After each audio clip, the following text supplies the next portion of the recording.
And we are live. This is Yusuf Ismail of the South African Debate Initiative. And if you're watching in the United Kingdom, you'll probably be watching on the channel of the Coventry Faith Foundation, which in fact controls these live streams. I've got my good brother Muhammad, who I haven't chatted to for some time, in the back. He is behind, but he's always available when and wherever he can. And we'll probably have a session and segment for about an hour. If you look at the stream particular channel, the advert is the systematic sexual abuse by Israel committed against Palestinians in this devastating report that has just been produced a couple of days ago. In fact, I think about just 3 days ago. This was published on the 13th of March, 2025. We're now on the 16th. So it's exactly 3 days ago. And if you go to the United Nations website, on their press release, they document this particular report, More Than a Human Can Bear: Israel's systematic use of sexual, reproductive, and other forms of gender-based violence since October 2023. What's essentially happened, what is quite clearly the case now, is that Israel has increasingly employed sexual, reproductive, and other forms of gender-based violence against Palestinians as part of a broader effort to undermine their right to self-determination. And they've carried out genocidal acts through the systematic destruction of sexual and reproductive healthcare facilities, according to a new report that was issued on the 13th of March by the United Nations Independent International Commission of Inquiry on the Occupied Palestinian Territory, including East Jerusalem and Israel. That report, which we're going to go through shortly, essentially documents a broad range of violations, shocking violations, perpetrated against Palestinian women, Palestinian men, Palestinian girls under the age of 18, Palestinian boys under the age of 18, across the occupied Palestinian territory, which would include East Jerusalem, the West Bank, and of course Gaza, since the 7th of October. That essentially constitutes a major element in the ill treatment of Palestinians and are essentially part of the unlawful occupation and persecution of Palestinians as a group. And the evidence that has been collected by the Commission, in fact, reveals a deplorable, shocking, horrific increase in sexual and gender-based violence. That's been committed by Israel. That's been committed by this Israeli regime that is supported in South Africa by fascist far-right organizations like the South African Jewish Board of Deputies, that is supported by appalling, pathetic, deplorable individuals like Rabbi Warren Goldstein. Goldstein is known to engage in this kind of violence against Palestinians. He's an individual that has absolutely no shame, a pathetic individual, an individual that supports the kind of genocide that's going against the Palestinians. And so this report basically states, as is concluded by the chair of the commission, that there is no escape that Israel has employed the sexual and gender-based violence against Palestinians for the sole purpose to terrorize them, to undermine them, to perpetuate a system of oppression that in fact undermines their rights to self-determination. The report was accompanied by 2 days of public hearings held in Geneva on the 11th to the 12th of March, during which, so there were full public hearings that were held at Geneva. And at these hearings, the commission then in fact heard from victims and witnesses of sexual and reproductive violence, and of course from medical personnel who assisted them, as well as representatives from civil society, academics, lawyers, medical experts. And the report found that sexual and gender-based violence is being perpetrated as a strategy of war for Israel, particularly and for the sole purpose to dominate and destroy the Palestinian people. And so these specific forms of sexual and gender-based, what does it entail? What happens? You find them that there's public stripping of Palestinian men and women, nudity, there's threats of rape, sexual assault, comprise part of the Israeli security forces' standard operating procedures towards the Palestinians. And this is not just aberrations. In other words, these are not aberrations being committed. This is part and parcel of policy. Other forms of sexual and gender-based violence include rape, violence to the genitals. They were committed either under explicit orders or with implicit encouragement by Israel's top civilian and military leadership. That's what the report states. I mean, it's shocking. And so this is official policy. So there's a climate of impunity that exists with regards to the sexual and gender-based violence and the crimes that are being committed by the state of Israel. There's a systematic pattern, even to the extent of instilling fear into the Palestinian community and expelling them.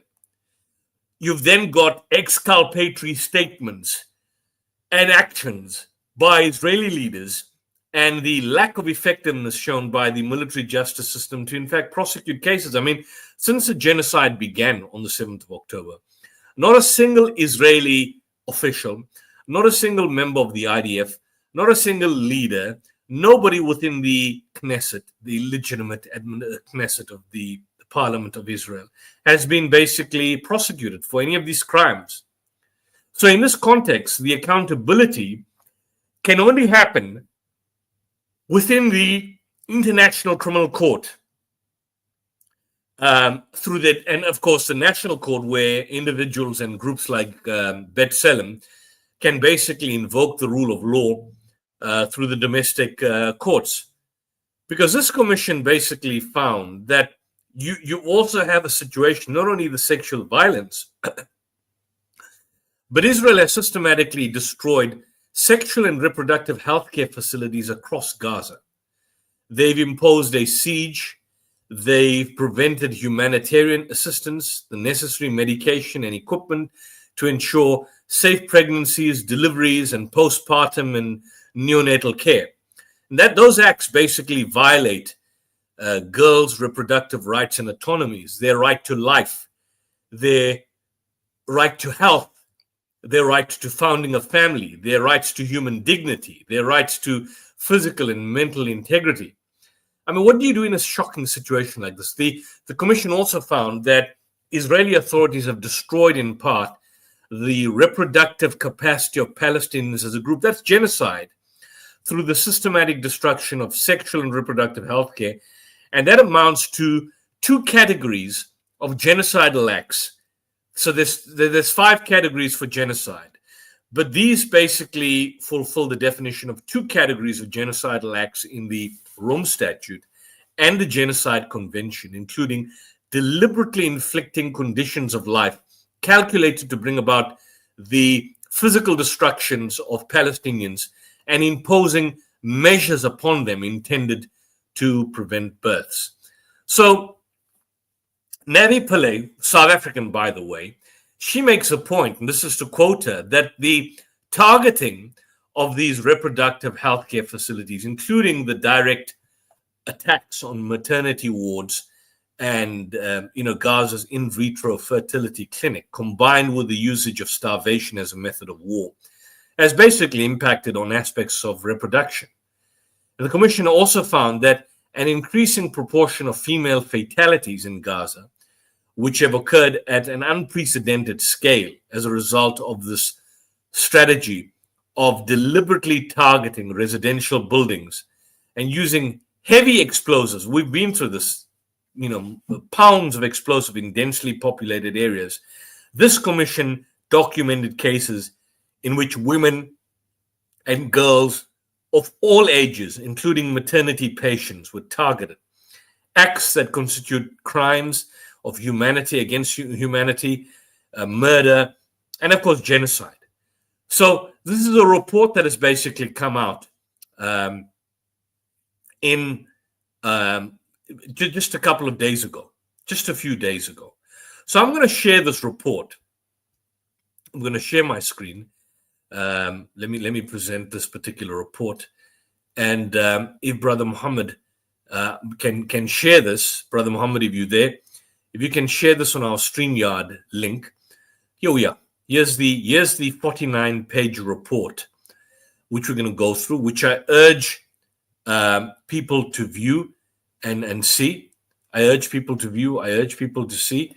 Here's the particular report. Let me just get it within the space, and then we'll go through it. So it's basically called, this is by the Human Rights Council. This is by the Human Rights Council. I just want to stop my camera. So this is from the Human Rights Council. It's called More Than Human Can Bear: Israel's Systematic Use of Sexual, Reproductive, and Other Forms of Gender-Based Violence since October 7th. This is on the 13th of March, 2025. It's 49 pages. We're going to go through it. We're going to go through it bit by bit. In the paper, what it says, just to quote it, the Commission examines Israel's widespread destruction of Gaza and the disproportionate method of violence against women and children resulting from Israel's method of war, including the targeting of residential buildings and heavy explosives in densely populated area. So as you go down here in this particular report, you then come to the content. You come to the overview and methodology, the applicable law, female casualties and the disproportionate effects of heavy explosives, Israel's targeting of women and girls, Israel's destruction of Palestinians through reproductive violence and harms, that's the direct attacks on sexual and reproductive healthcare facilities, blocking access and availability of reproductive healthcare, starvation and reproductive harms, menstrual and reproductive harms. Then, of course, Israel's systematic use of sexual and gender-based violence, masculinity, nationalism, and militarization, sexual harassment and public shaming of Palestinian women, filming and photographing acts of sexual violence against men and boys during arrest, sexual violence during ground operations, at checkpoints and evacuations, and of course the sexual and gender-based violence by settlers and other civilians. I mean, you can't make this up. It's 49 pages. 49 pages. Here's the overall the overview and methodology that they view, and the report is quite clear that they look at all the findings. They look at all the findings that have occurred since the 7th of October, and they found that gender-based violence and harms are not isolated incidents, but rather a broad pattern of discriminatory violence and actions and crimes perpetrated within a system of oppression and domination by Israel as an occupying power. So these are not aberrations. These are deliberate acts. I mean, look at the highlights.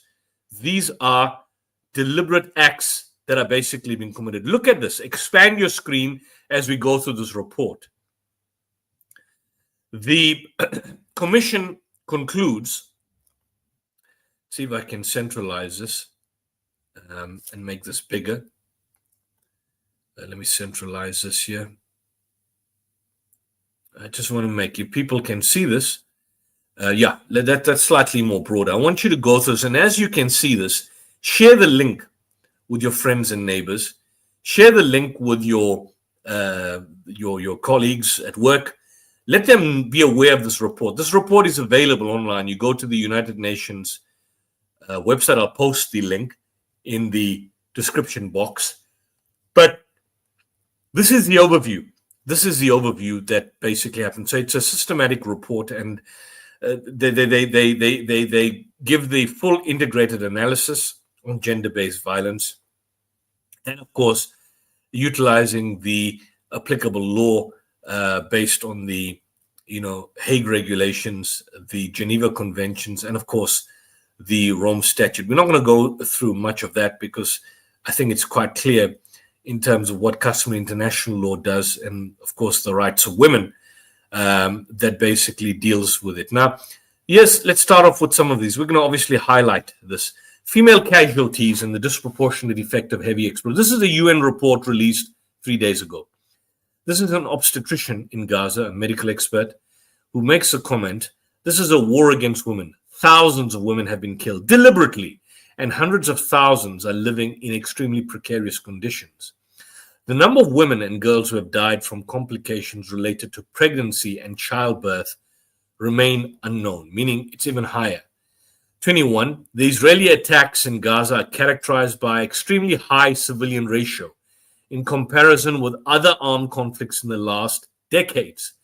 As of January 2025, 15 months into the attack, over 46,000 have been killed by Israeli forces in Gaza. And this is according to the Gaza Health Ministry. But we've seen other reports by other independent bodies, by Médecins Sans Frontières, by the UK's Lancet, which estimates something that close to 200,000. 200,000. But on conservative estimates, out of the 46,000, 24,000 out of the 40,000 have been identified as women, children, and older persons, making up about almost 59% of the identified fatalities. And another 11,000 are missing under the rubble and presumed dead. That's basically taking to about 57,000 if you take into account the 11,000, approximately 57,000, because each one of these murdered victims, murdered by Israel, have got an Israeli ID, which is issued by Israel. Why? Because Palestine is not a country. It's Israel is occupying Palestine. So what happened on 7th of October, there's the Palestinian resistance, legitimately in terms of international law, entered territory where their forefathers and grandparents and parents had been kicked out. Totally acceptable. So here you have a situation that the estimated number of combatants varies, but let's assume that there are the rest are Hamas, which is rubbish. Then 59% of the unidentified fatalities are women, children, and older persons, meaning the majority, because it doesn't include men or male youth or male minors. So even if we go by conservative estimates, still Israel has lost because 59%, close to 60%, are unarmed combatants. How is that justified? How is that justified? The Commission, in fact, estimates the death toll of Hamas and other armed groups as between 6,000 and 14,000. So even if you take into account the number of Hamas militants killed, out of the, let's assume the lowest estimate, 46,000. So 40,000 have been civilians. You've only killed 6,000. You've only killed 6,000. The ISF, on the other hand, the Israeli security forces, they claim they killed 17,000. So, okay, 17,000, 46,000 minus 17, or 47,000 minus 17,000. You're looking then at 30,000 civilians slaughtered. Let's assume you go by your figures, which are inaccurate. 30,000 of men, women, and children slaughtered. But how do you justify this, that the vast majority of people have been killed are women, babies, and elders? How do you explain that? So at the outset, the proportion is more than double than the 2008 conflict that happened, the conflict where Israel bombarded Gaza as well. It's also more than the 2014 Gaza conflict. This is totally shocking. So if you look at the systematic destruction that has basically been taking place, entire families in Gaza, this is a UN report, have been killed together in their homes in unprecedented numbers. Experts have found that during the first month of the war, that's October 2023, more than 9 out of 10 women and children killed were in residential buildings, and 95% of women were killed together with at least one child. A lactation consultant in Gaza told the Commission of a new mother who was killed with her twins in August 2024. One of my patients had just given birth to twins when her apartment was attacked. The attack happened whilst the father was at a local government office to register the birth. The woman and her newborns were killed instantly in the attack. The grief following her death was amplified by the fact that there was no militant in sight. And the Commission documented in its report to the Human Rights Council several incidents where women and girls were killed in airstrikes during residential areas. This pattern is reported to have continued to date, even though they claim that there is a ceasefire. Then Israel's targeting of women and girls. This is a witness from the Al-Oda hospital in Gaza. I saw a pregnant woman who was shot and killed as out of many hospitals. We've discussed so many hospitals in the past. You have even lost count in terms of the deaths and the killings that have taken place. There's so much you can't remember. I saw a pregnant woman who was shot and killed as she was approaching the hospital. She was left there bleeding. Nobody managed to rescue her as the hospital was under siege by the Israeli forces. And she was found in a decomposed state about 20 days later. Is this acceptable? I mean, is this how explain this? Zionists out there, Israeli supporters out there, do you have any heart left any longer? Do you have any soul, or are you just given your soul up to Satan? Have you given your soul up to Satan? The commission verified cases of deliberate targeting and killing of girls and women by the Israeli Defense Force, the occupied forces. On 12th November 2023, Hala Abdel Ati, an older woman, was shot and killed in the Al-Rima neighborhood of Gaza as she attempted to evacuate with the family. In a video viewed and verified by the commission, Al-Ati is seen holding the hand of a young grandson who is waving a white flag. The group is walking on the road through a built-up area and reaches an intersection. Her family members can be seen following a few meters when a gunshot is heard and she falls to the ground. Evidence reviewed by the commission indicated that Ms. Al-Ati was shot by a sniper despite not posing any threat. In fact, CNN's investigation, the so-called Israeli supporting CNNs, confirmed the presence of the ISF to the west and on the street intersection where the incident occurred. According to the ISF, the Givati Brigade and the 167 Division were operating in the Al-Rimal and Al-Shati neighborhoods at the time of the incident. On the 16th of December, Nahida and Samar Antun, these were well-known, we discussed the story, adult and daughter. They were shot and killed by a sniper at the Holy Family Parish, a Catholic church in Gaza City. A witness interviewed by the commission stated that the two women were shot whilst on their way to the bathroom. According to the witnesses, Israeli soldiers were deployed in the streets behind the church complex and shouted in Arabic that it was forbidden to move outside. The two women left the building to go to the bathroom and they were shot dead. They were murdered. They were murdered. The Latin Patriarchate stated there were no militants inside the parish, meaning that at the time of the shooting, no warning was given prior to the attack. Furthermore, you have the list of coordinates had been forwarded to the Israeli military prior to the incident, who responded that they could not guarantee the safety of civilians inside the building. So clearly, even though they stated that they did not intentionally target the women, spokesperson basically stated that there was no evidence showing that they were militants and no evidence showing that they posed any kind of threat. Nothing whatsoever. So the commission further documented a case of a pregnant woman who was killed outside the Al-Oda hospital in the siege in December 2023. The pregnant woman was shot close to the hospital building as she was walking towards the hospital. The hospital was occupied by Israeli forces at the time. As a result, people were afraid to offer the woman aid. According to witnesses, no one could reach her due to the presence of ISF, and she died. And this is the body left to decompose. Decompose, where maggots were basically being entered into. Then you have the Hamouda family. We discussed this as well. Now the UN Commission, and now 3 days later, 3 days ago, are bringing all this up. This is on January 29th, 2024.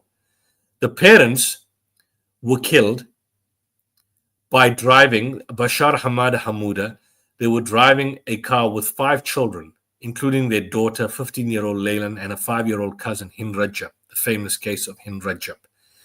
The commission established the family's car was targeted in the early morning hours by shots from guns likely mounted on tanks killing Layan's parents and 3 other siblings, leaving Layan and him injured. Layan was alive at least at 14:45 when she answered a call from the Palestinian Red Crescent Society. And during this call with PRCS, she informed that she and Hind were injured and that there was a tank nearby. Layan was killed at around this time as shots were heard on the call and the line was cut. Hind remained alive at least until 1900 hours that day.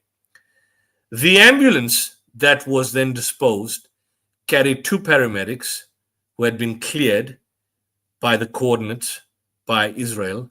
They had been cleared. The ambulance, however, despite being cleared, imagine that they'd been cleared, they were hit. They were murdered.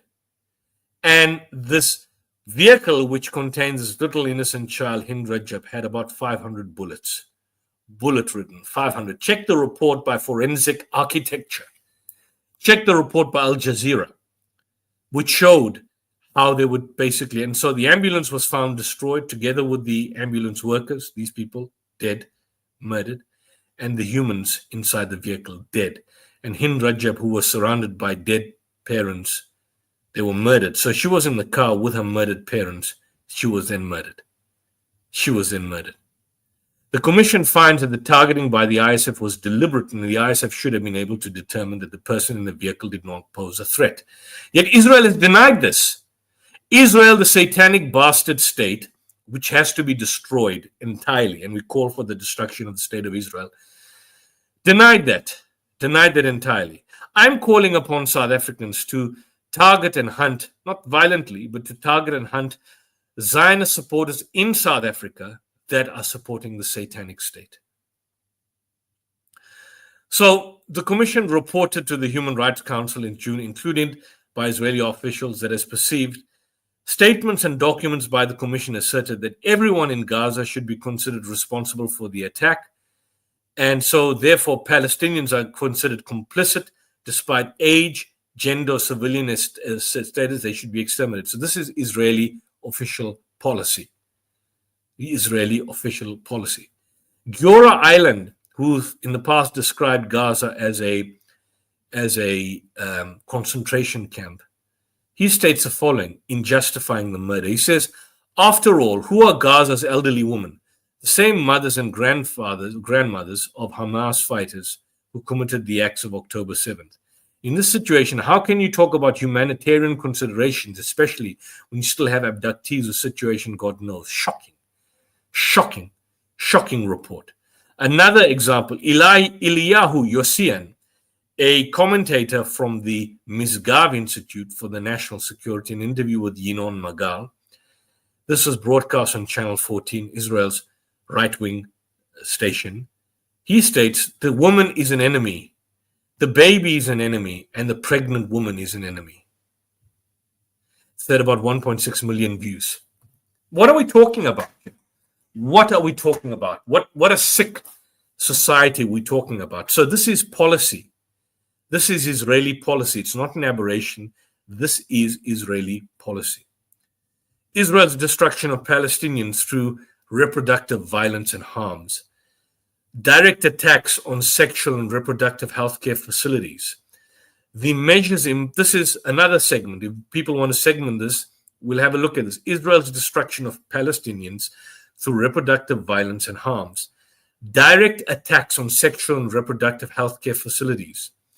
The director of the health agency in Gaza stated that the measures imposed by Israel, coupled with repeated bombardments since October 2023, will have a long-term effects on Gazan women's fertility. We do not know the extent of this women's trauma or the extent of the impact of the unborn babies, nor the long-term effect on the Palestinian people. And direct attacks on the healthcare and sexual reproductive healthcare services apparently impacted more than 500,000 women and girls of reproductive age. In April 2024, reportedly only 2 of the 12 partially functioning hospitals previously offering sexual and reproductive healthcare were actually providing such services. Direct attacks against the main maternity wards in Gaza, in Al-Shifa Hospital and Al-Nasser Hospital, rendered these wards non-functional. Facilities specifically designated to provide sexual and reproductive health care were directly targeted or forced to cease operation, including the Al Amarati Maternity Hospital, the Al Auda Hospital, the Al Mahdi Clinic, and the Sahaba Hospital, which are the primary maternal health facilities in the south and the north of Gaza. And in parallel, several maternity wards in other hospitals were forced to close, including the Al-Aqsa Hospital in January 2024. So the situation is still dire. As of January 2025, we have a situation that emergency obstetric and newborn care was available at 7 out of 18 partially, only 7 out of 18 partially functioning hospitals, according to the OCHA, as well as 4 out of 11 field hospitals and community health centers. So this is the reproductive health. You can go through the entire report, how the reproductive facility is basically being destroyed. Then Israel is blocking access and availability of reproductive health care. This is by an obstetrician in Gaza again. This is what the obstetrician says in the report. Let's just go back to it. I seem to have missed it. Here we are. Giving birth in Gaza is like giving birth in the Middle Ages. There is no access to neonatal, prenatal, or postpartum care. Basic equipment for childbirth, such as forceps, is not available, nor are crucial drugs such as hypertension, medication to treat common and serious conditions such as preeclampsia. As a result, maternal morbidity, stillbirths, and miscarriages have increased. The Commission further documented unsafe conditions for women giving birth in Gazan hospitals, including lack of specialized personnel, medication, and equipment. Medical professionals told the Commission that they face severe challenges in managing patients' pain and preventing infections as hospitals lacked the basic medical health care. And women are giving birth, basically. They're giving birth cesarean without anesthesia. How do you do that? How do you do that? The woman had to walk for 30 minutes before finding a car taking her to a hospital where she gave birth by cesarean sections.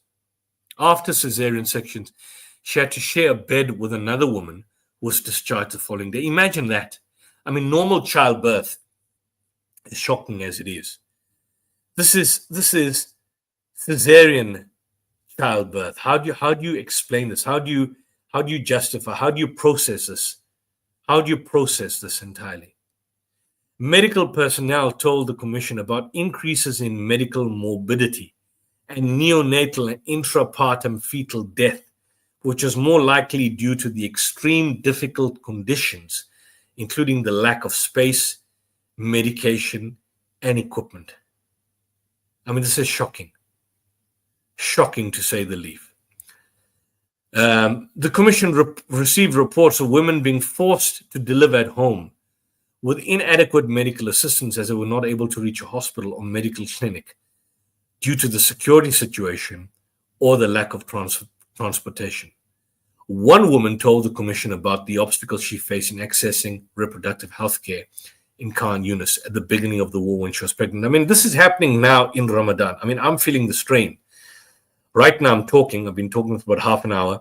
I'm feeling the strain in Ramadan fasting. We're going to break our fast about an hour's time from now. Pretty thirsty. I'm feeling the strain. But imagine these people in Gaza. Imagine these people in Gaza that are feeling the strain that is essentially happening. Pregnant women. And we've documented this. This is now in the UN report. Disruptions to electricity. There's no electricity now. There's absolutely no electricity whatsoever. Nothing. Absolutely nothing. If you look at the hospitals, the Al Nasser, in fact, the Al Nasser hospital, a lot of people, after being undergoing emergency operations, they're being released. They're being destroyed, released, let to go. Since 7th of October, they can't go. Israel has suspended issuing permits to seek medical treatment outside Gaza.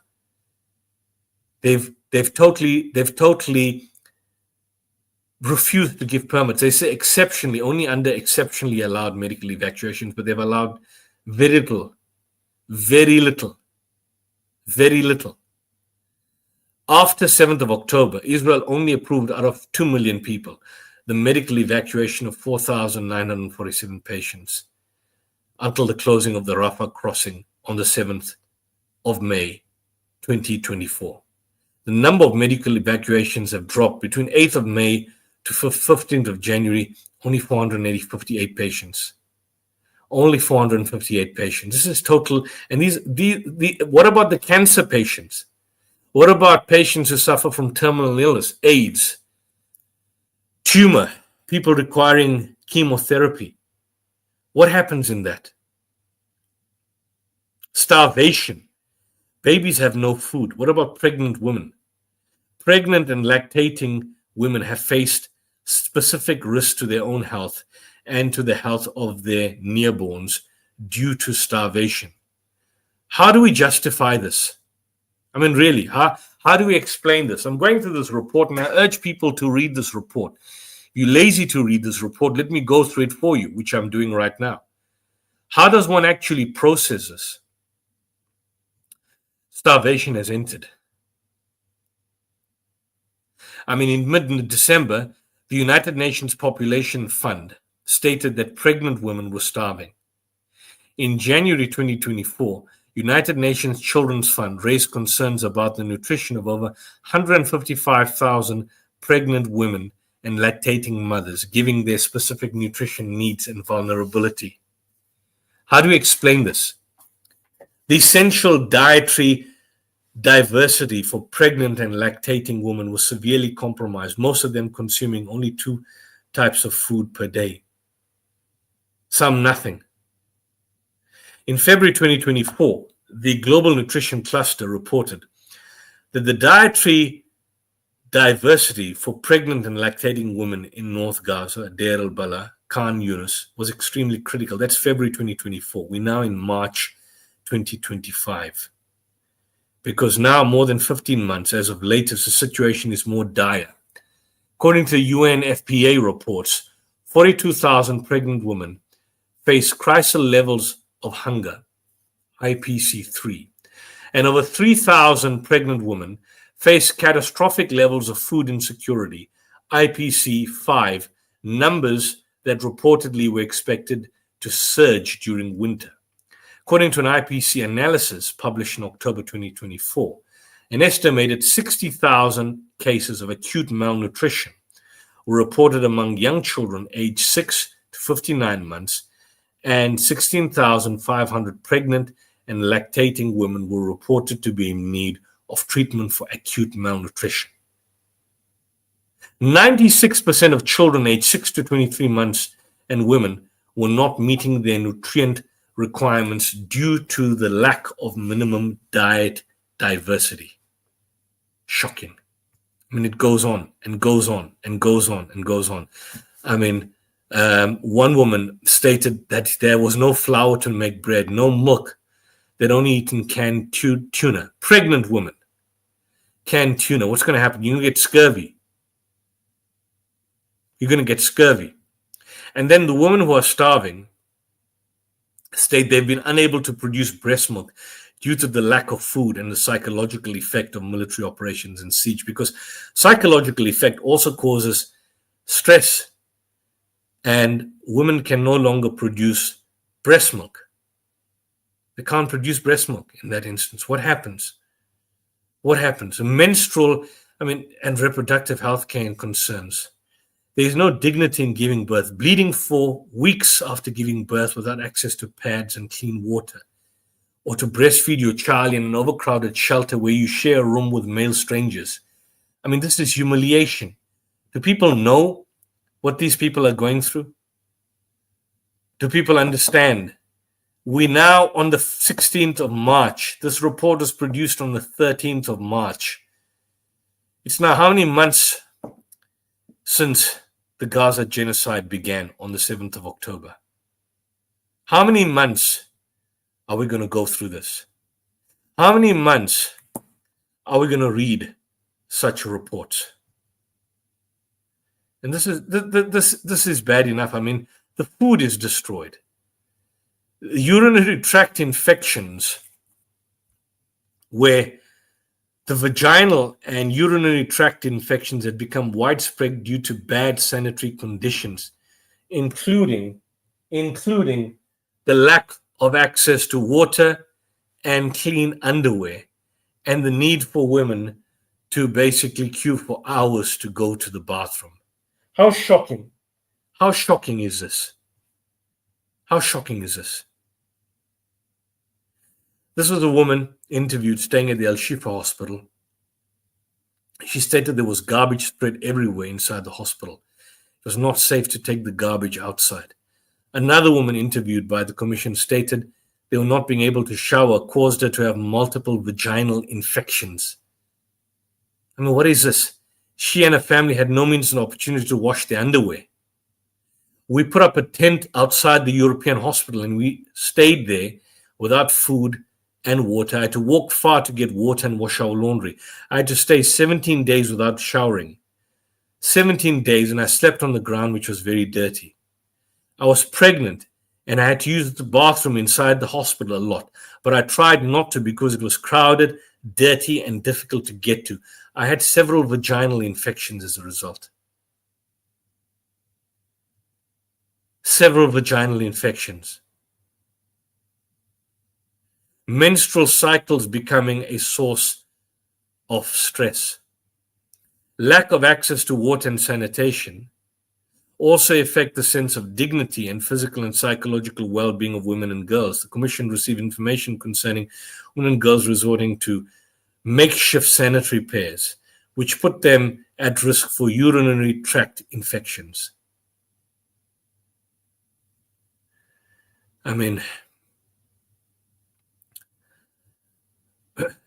a midwife interviewed by the Commission explained the lack of menstrual products was a major concern for women and that organizations were unable to meet the growing demand. I mean, it's 30 packages. How many people can that basically sustain?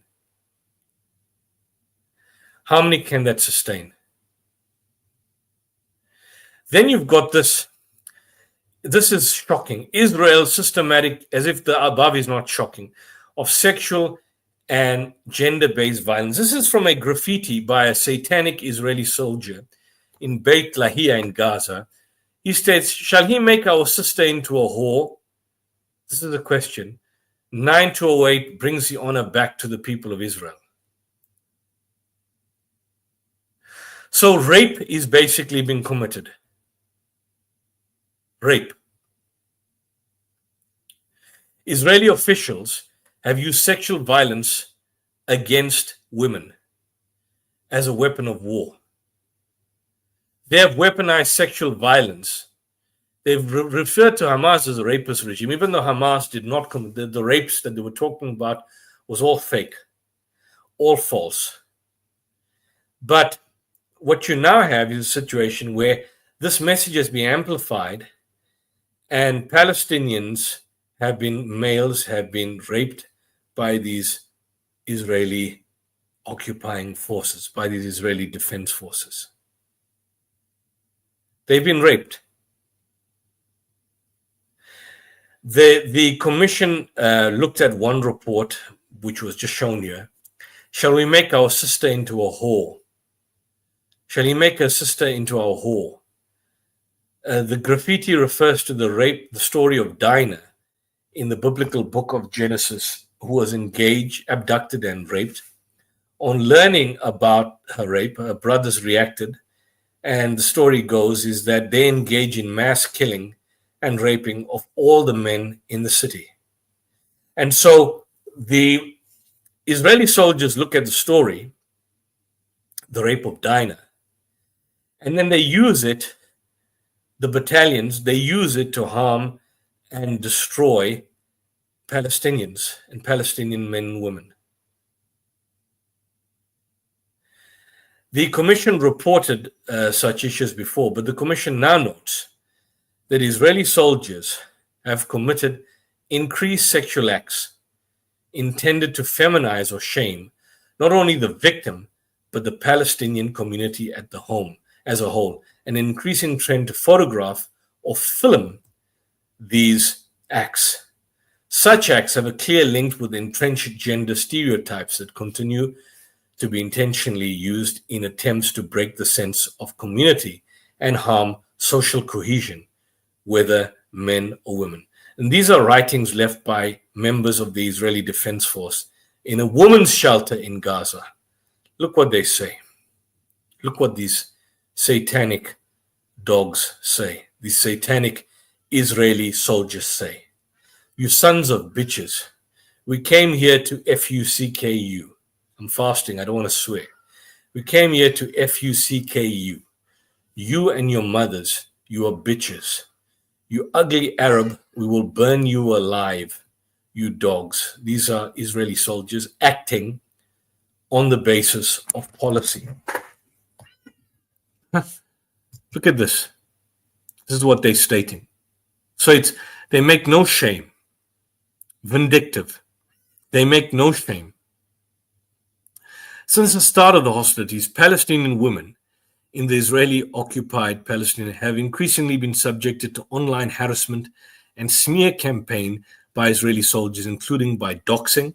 That's a practice in which private information about a person is shared online with the intention to isolate the victim. And then they find the victim and then they rape the victim. There are several videos where people are shamed on X. This is another quote. I've always said Arabs, female pronouns, are the biggest sluts out there. There you go. Here are the sets of lingerie inside here. Another new one in the package. They haven't opened it yet. Look at these. Who wants these elastic body suits? So can you see what happens? This is the and we've shown these videos. You've seen these videos. And they started wearing them. They started wearing them, documenting them.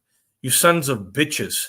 We want to F you, the dirty pussies of your prostitutes, you ugly Arab, you ugly sons of bitches. We will burn you alive. These are by Israeli soldiers. These are Israeli soldiers where they leave graffiti and sexualize insults directed against the Palestinian women in Hebrew. In Hebrew. Based on that, the commission assessed that the fifth floor of the building, which sheltered abused women and families, was directly targeted and completely destroyed. The commission, and they're totally eliminated. No, nothing left. Nothing left entirely. Nothing left at all. Nothing left. Here. Between 7th of October, Itmar Ben-Gvir, he posted pictures of 6 Palestinian women who were detained in Israel. And then he says there on X, we started talking to them in a language they understand. This is a clear message to all those inciting keyboard heroes. The Israel police will reach each and every one of you. Don't test us. Don't test us. 4 of the women were coerced to sit in front of an Israeli flag. And in 4 cases, the hands were restrained with handcuffs or tied with plastic restraints. They were humiliated. In one of the photos, a young woman, human rights, was photographed in her bedroom with her hands tied behind her back. She looks confused, and a soldier can be seen holding her shoulders, pushing her to the ground. They are verbally abused, raped, and photographed in their underwear, and sometimes stripped naked.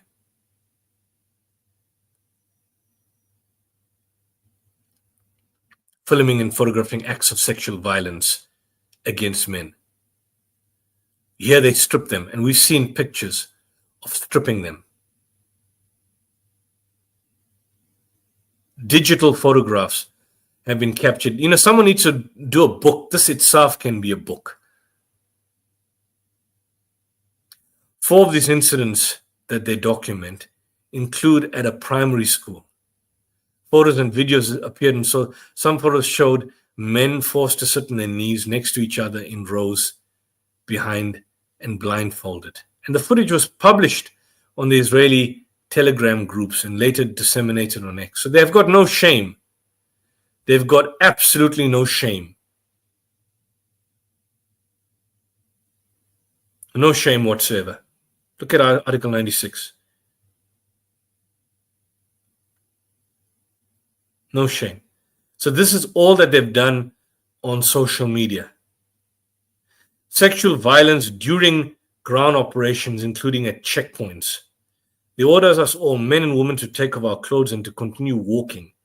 This is a man evacuating through the Salahuddin Street in Gaza. Israeli soldiers spit in my face. I forced myself not to react, as I knew they would break every bone in my body if I did. The commission collected evidence, testimonies, photos, video footage of sexual violence. This information was corroborated by UN reports and reports by international and Palestinian civil society organizations. This is what they do. The Israeli government has stated that due to the Palestinian militants' tactic of concealing explosives and other weapons under civilian forces and the need to ensure they do not pose an immediate threat, there may be a need to search them, including by partial removal of clothing. Strip searches, nudity, raping them, hitting them on the genitals, and on and on and on. Sexual violence against girls. In one case, a 14-year-old girl was subjected to sexual violence when passing the Bab al-Zahira police station on her way to school. A soldier ordered her to stop, threw the contents of a bag on the ground, and dragged her to a location close by that did not have cameras. 2 soldiers reportedly touched her on her breasts, neck, and waist. When she asked for a female soldier to do the search, she was slapped by one of the soldiers, who also made sexual remarks and said, "You are murderers." A pregnant woman who was detained by soldiers was reportedly threatened with rape.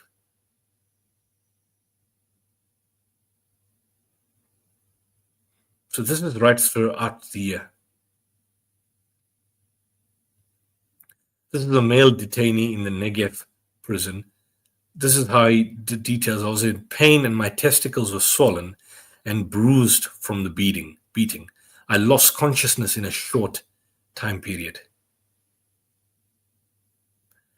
Some of these detainees, as documented by B'Tselem, there's forced nudity, there's degrading and humiliating victims in front of both soldiers and other detainees, frequently used against male detainees, including through repeated strip searches, interrogations, forced detainees.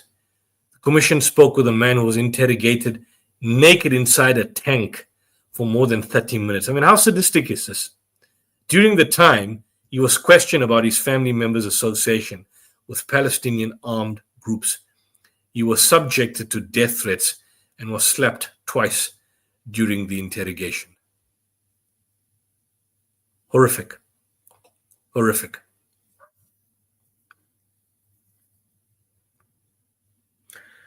And you remember we had a document by B'Tselem called "Welcome to Hell" by B'Tselem, which documents the murder and the killings that were taking place. I mean, this has been ongoing.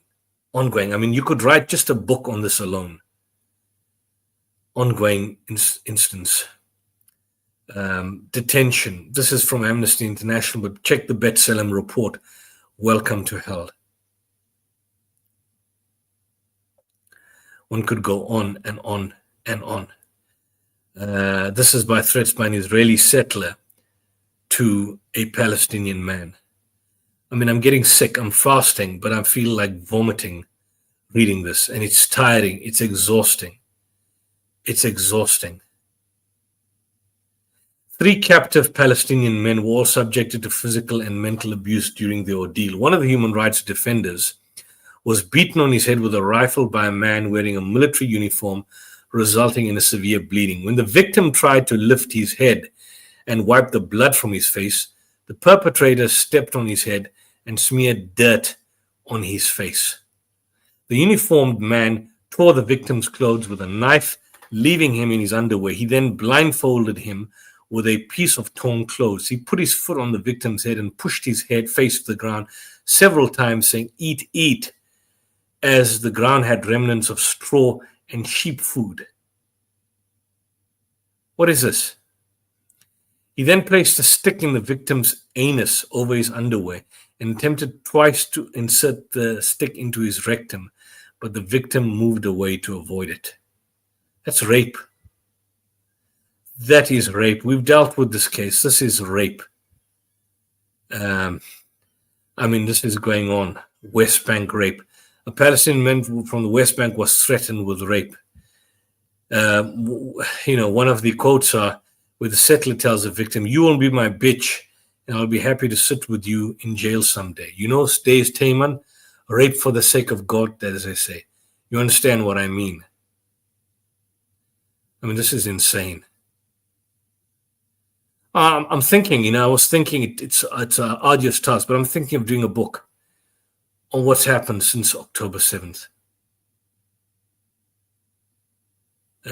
This is shocking.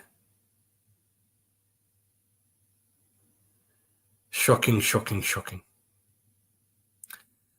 As of January 2025, 90% of the population in Gaza has been displaced. And this has led to a severe impact in power dynamics, unbearable living conditions, overcrowding, stress, all of that. UN Women have also emphasized that women increasingly fear that these dynamics, coupled with the humanitarian crisis and the lack of food, safety, shelter, primary and educational opportunities, will lead to families to resort to harmful coping mechanisms.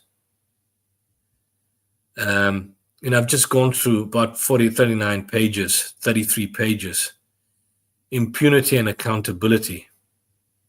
There's no impunity, no accountability. On 15th of January, the Commission submitted a request for information to Israel about the ongoing violations, including in paragraphs 95, 96, and 97. Israel has not responded to the Commission's request for information. The Commission has spoken to witnesses and reviewed social media posts taken by soldiers. The Commission finds there's a clear culture of impunity within the ISF, and soldiers believe they will never be held accountable for the crimes they have committed. This results in an implicit or tacit encouragement by the top civilian military leadership to the soldiers who commit these crimes. In the case of photographing and filming mass arrest and forced public stripping reviewed, the ISF has not made any statement that presents an acceptable reason for employing such a procedure to block out the faces of the soldiers, other than, of course, trying to hide what they do. And this is the situation.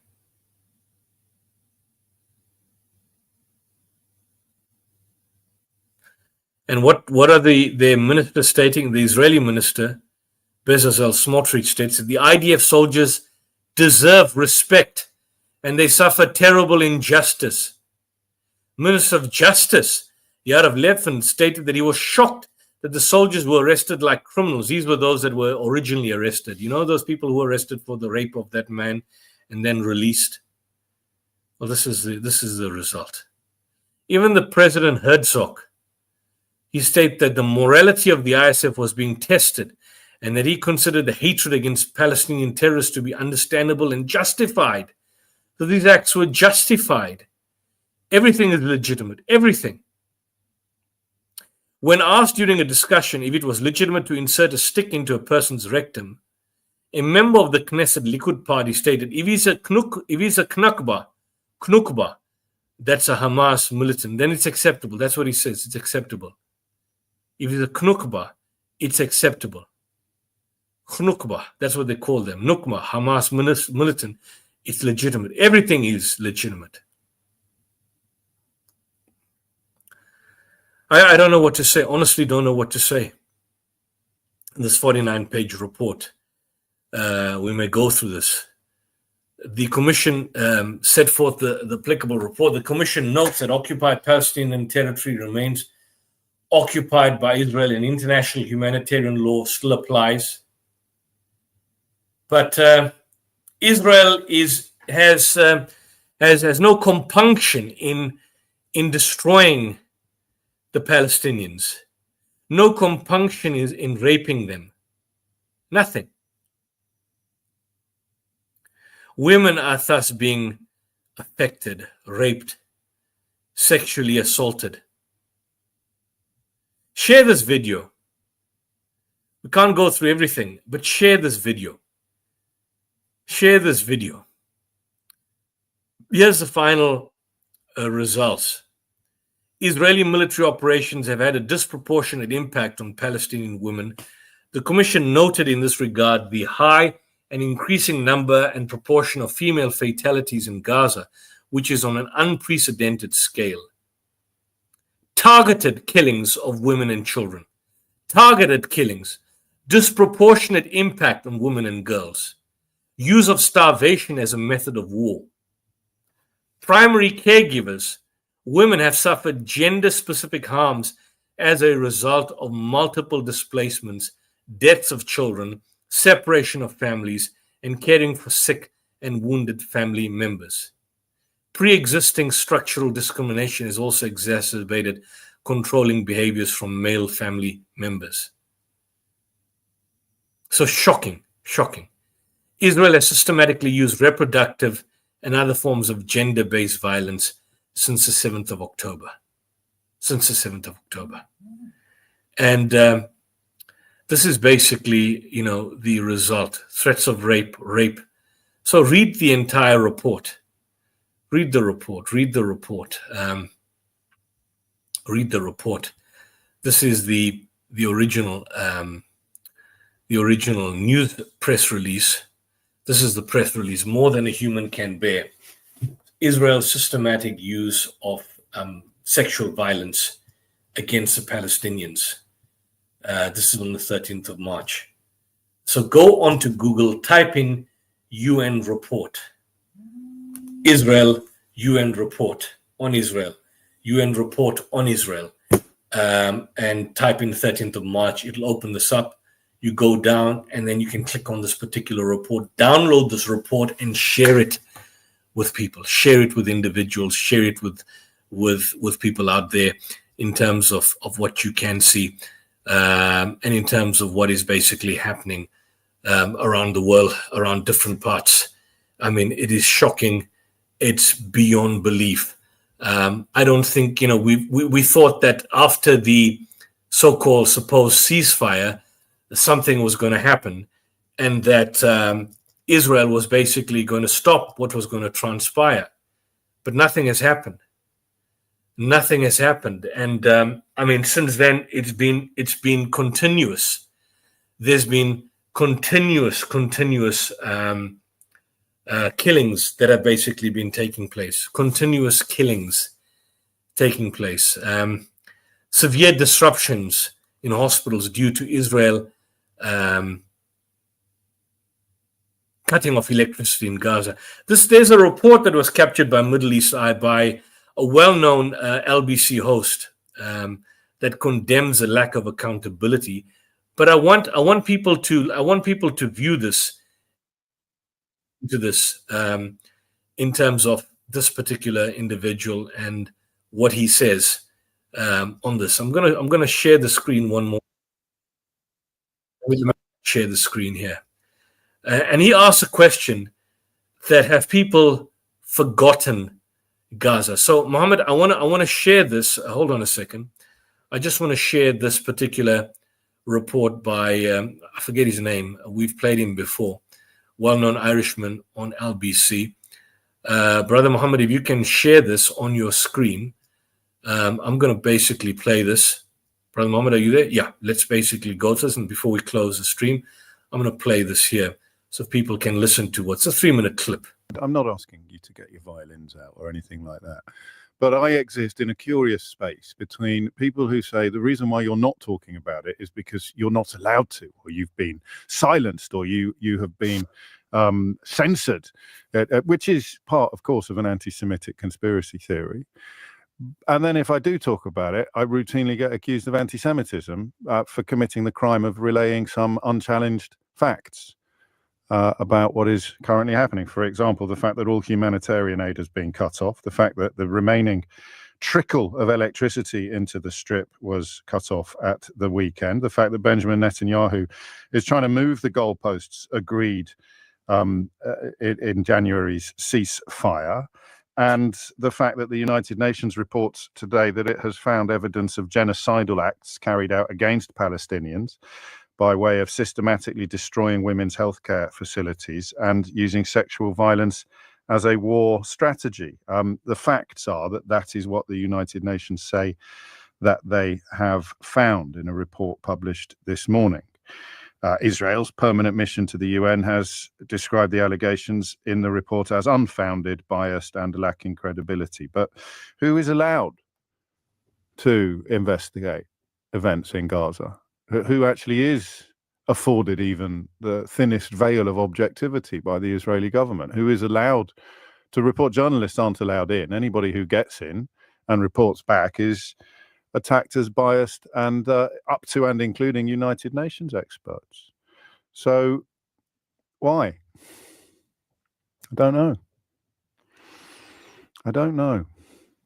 I do know that the coverage given to the BBC's extraordinary faux pas, for want of a much stronger word, by not establishing every branch of the family tree of a teenage boy who presented a documentary for them, and had they tried to do so, they'd have established pretty quickly that his father worked as a civil servant in the government in Gaza, which means he is a member of Hamas. I don't think you can hold a role in the government without being a member of Hamas, and Hamas is a terrorist organization. So the coverage given to that story felt at times almost all-encompassing. It felt like the biggest story in the world at times. I didn't join in because I didn't see any evidence or anybody claiming that what was in the actual documentary was under dispute or was questionable. And of course, you return once again to the fact that you can't send journalists into Gaza. So you are left having to rely on people already there.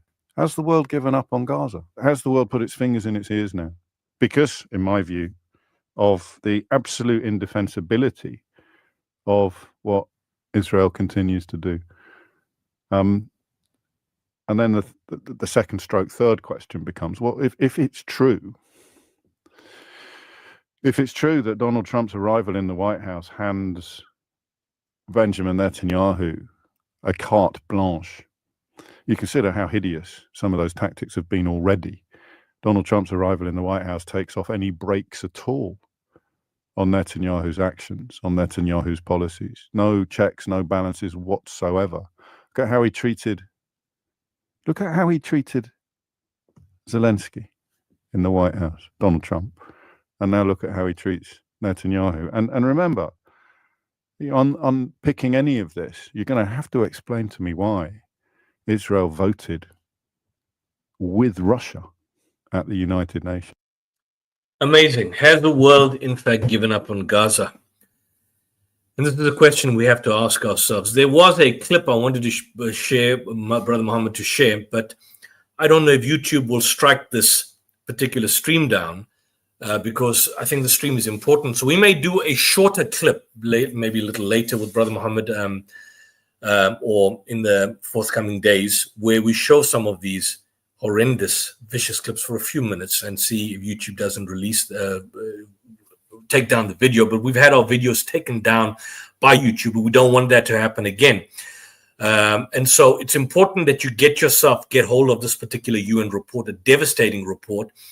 Get hold of the Amnesty International report that we discussed last year, and the Human Rights Watch report last year that we discussed, and the B'Tselem Welcome to Hell report, and the Genocide Applicant. There's so many reports, even the Special Rapporteur's report by Francesca Albanese. Shocking.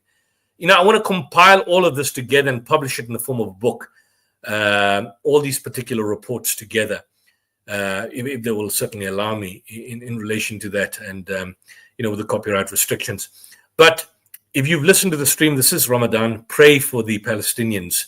This is the second Ramadan with the genocide having no end in stop. I just saw the footage yesterday with those people being murdered in cold blood by the Israelis. Share the stream. Subscribe to my stream. My stream is under attack. Brother Muhammad's stream is under attack. I've had a cost order now against me in relation to another program that I had done, which I'm now presently fighting. If you want to raise funds for that, we've never asked people, but you can pay directly through the Coventry Faith Foundation for that particular purpose, if and when that arises. But I'm fighting this legally. Share the stream. Extract portions of the stream if you want to share it with whoever you want to share it. Download the report and share the report with as many people as possible. We haven't been around for some time, both myself and Brother Muhammad, but it is in the month of Ramadan, and these are holy. This is a holy month. These are holy days. We need to ask for our spiritual upliftment. I know I'm lacking in a lot, and I need a lot of guidance myself in terms of what I do, what I engage in, how I deal with people. I ask you to keep me in your du'as and your prayers, and the same with Brother Muhammad, a sterling individual in the United Kingdom. Both of us, as you can quite clearly see, we're not there for clickbaits. We're not there for views. We're not there for multiple subscriptions. We're not there for raising funds and asking people for donations. We know a lot has happened since then. We are not there after anyone's. We just want you, the least you can do is share this information and expose the falsehood, so that we can intellectually and ideologically bring down the state of Israel. We want to destroy and eliminate Israel. We make no qualms about that. Israel has got no right to exist as a nation. It's an illegitimate state. It's an apartheid regime. It's a regime that is engaging in genocide, sexual abuse against Palestinian women, rape against men and women, as you see in this particular report. Such a nation doesn't deserve to exist. It has to be disbanded completely. The entire Israeli Knesset has to be sitting in the dock for war crimes. Benjamin Netanyahu and Gallant and Itamar Ben-Gvir and Bezalel Smotrich and a lot of these far-right fascists have to be arrested. There's no other way out of it. They have to be arrested, and they have to be faced their charges of war crimes. The genocide application has to be taken to its complete end. This remarkable, get a copy of the genocide application document and study the report. It's more than a year old, but it's as relevant as it is today as it was when it first came out in 2024 January. So till then, this is your host again from the South African Debate Initiative, Brother Yusuf Ismail. I'm your brother.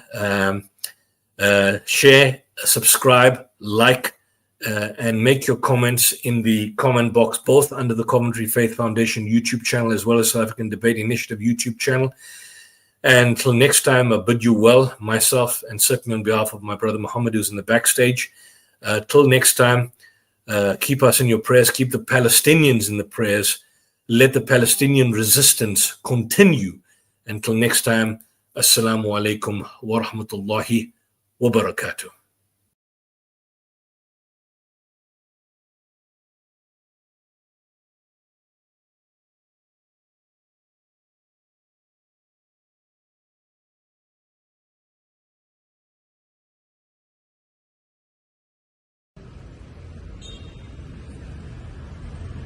أشهد أن